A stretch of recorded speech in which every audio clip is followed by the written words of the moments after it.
There's a scene in the third act of Lorraine Hansberry's play, A Raisin in the Sun, in which the male lead, Walter Lee Younger, practices before his family a speech that he's going to make to a man who might buy his house. And that might not sound like much if you don't know the context. A Raisin in the Sun is about a black family living on the south side of Chicago, mid-20th century America, trying to better their situation with the help of a life insurance payout, and that is an inadequate summary.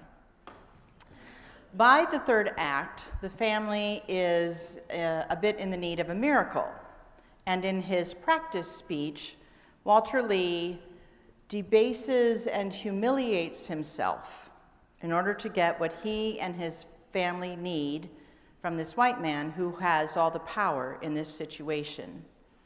It's really not appropriate for me to quote you this speech, but you might want to look it up when you get home today.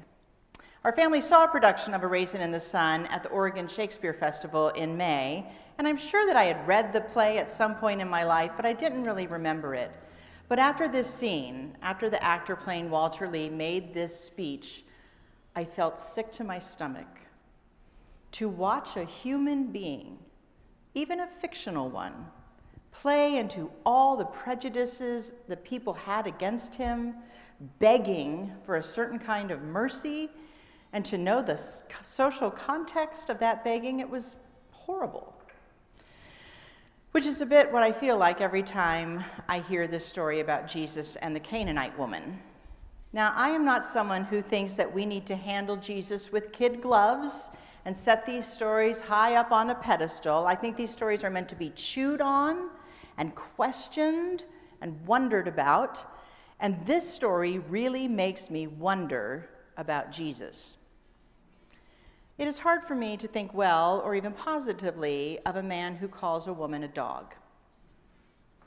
And that puts me in a quandary, and maybe you too, because today in this story, a man does call a woman a dog, and the man is Jesus. What are we to make of this?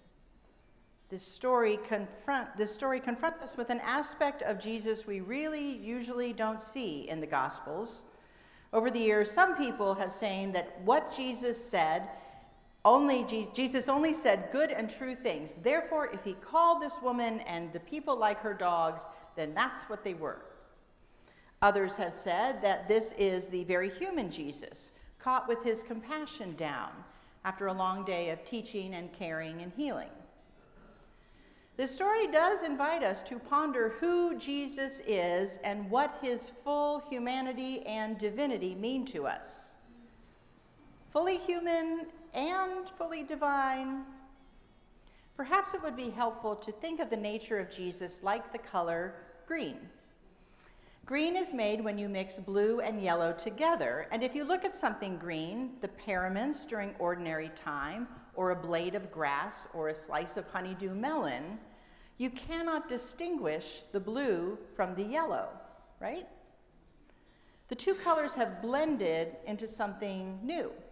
And maybe that's what Jesus is, human and divine blended into something new so that we cannot distinguish between the two natures. But that makes this story harder to interpret. Danny, why do I write myself into these corners? It's your trip, buddy. It makes it harder because that would mean that the divine presence in Jesus calls someone a terrible, horrible, derogatory name. It would mean that even God is susceptible to certain prejudices. Now you get to watch me dig myself out of this hole. But I think it's a great story, and it's a great story to preach on because it throws so many of our assumptions out the window. Our assumption about Jesus always being kind and gentle and flaxen-haired, out the window. Our assumptions that Jesus can switch back and forth between the human and the divine, out the window. Our assumptions about the woman, well, what are our assumptions about this woman? Picture this woman. What does she look like to you? Who does she remind you of? Is she short or tall, healthy, poor, rich, powerful, weak? What assumptions do you have about her?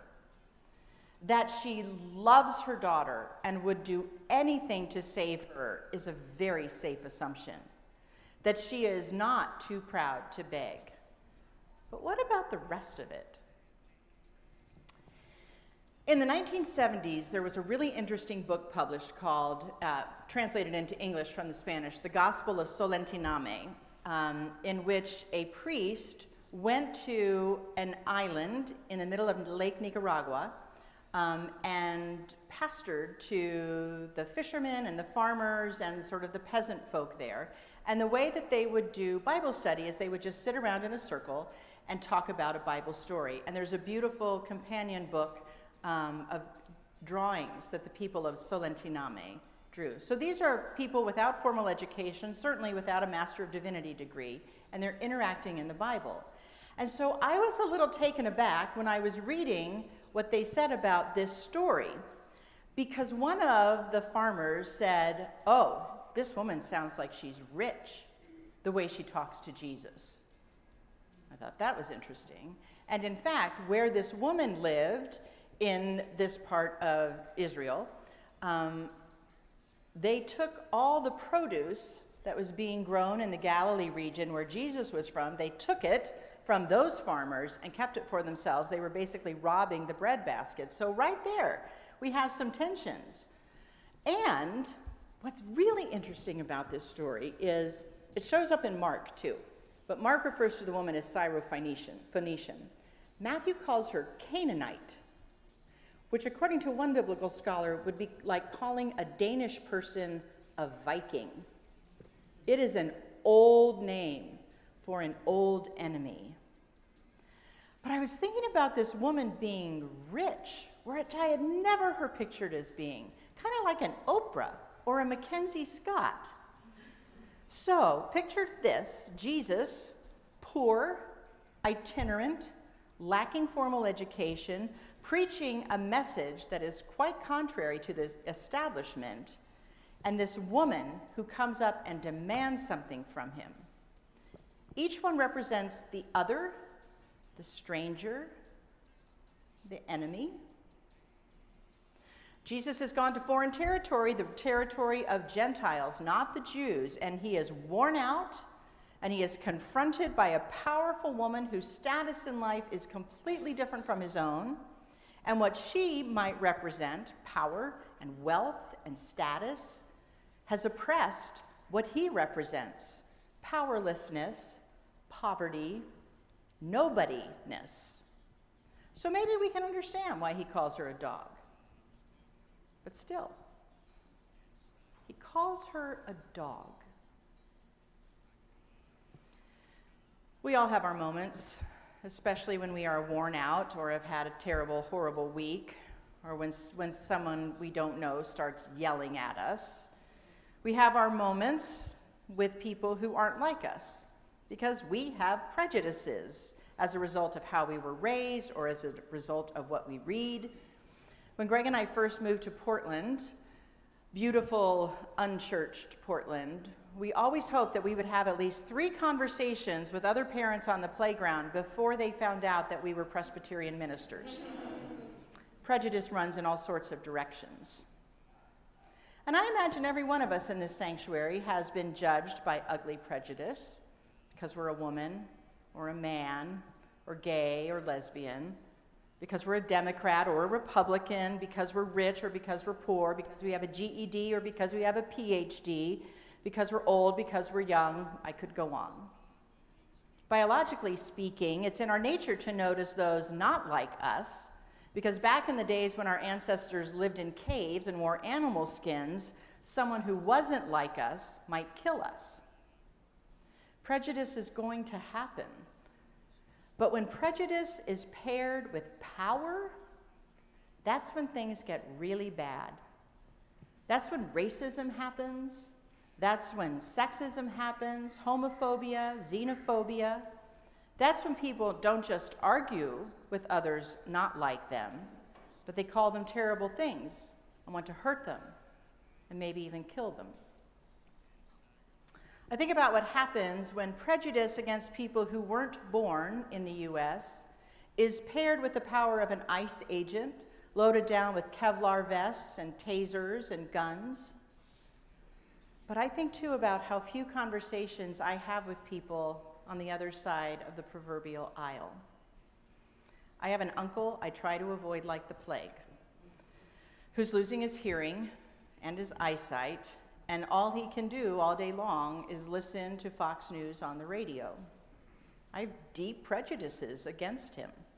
I'm not willing to hear him out, and I wonder if that disappoints Jesus.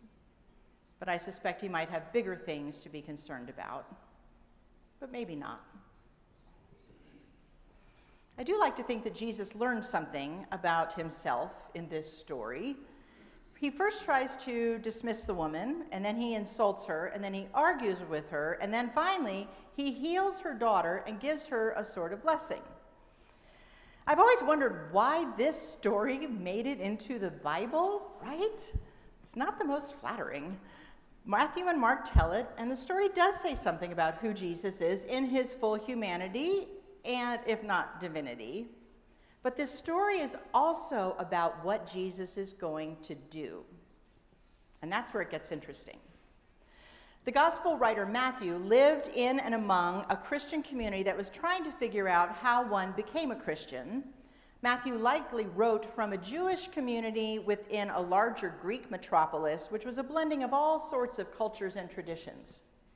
The community struggled with the sorts of things that Paul wrote about. Does a Gentile need to first become a Jew, and if you were a man, be circumcised? What is the role of women? What about marriage? All of that.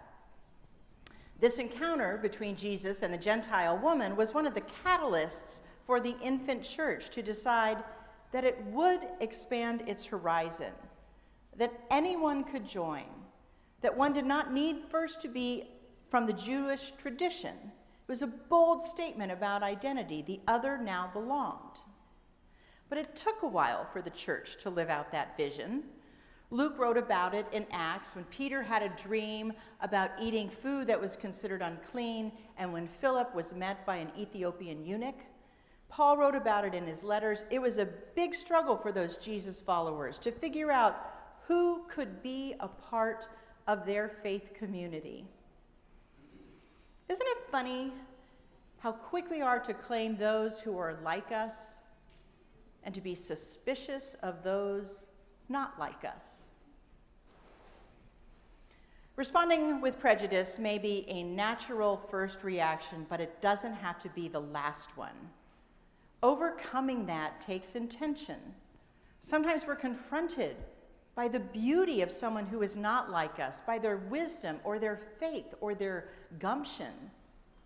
The Canaanite woman doesn't back down, but she doesn't defend herself either. She doesn't yell at Jesus for calling her and her people dogs.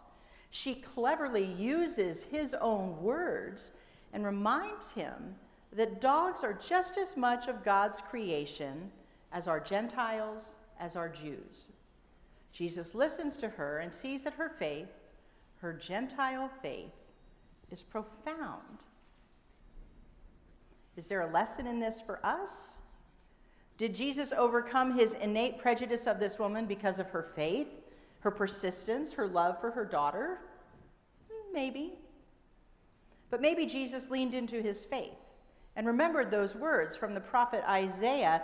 Thus says the Lord God, who gathers the outcasts of Israel, I will gather others to them, besides those already gathered. Whom do we welcome? Who are the outsiders in our own lives? How do we respond to the other? And if God or Jesus seems to be saying to us, welcome them, is that possible? Of course, as a preacher, I'm going to say that with God, anything is possible. But I will add to that that even with God, some things are still really hard. But just because they're hard doesn't mean they're not worth doing. So be brave. Be wise. See the other not as a potential enemy, but as a beloved child of God, just as beloved as you are. And who knows what healing might happen? And who knows what blessing you might receive? To the glory of God. Speaking of blessing, we're going to sing a hymn that's based on the Beatitudes, number 172. If you don't know it, I would say those who do know it, sing strongly. 172, you are invited to rise in body or spirit.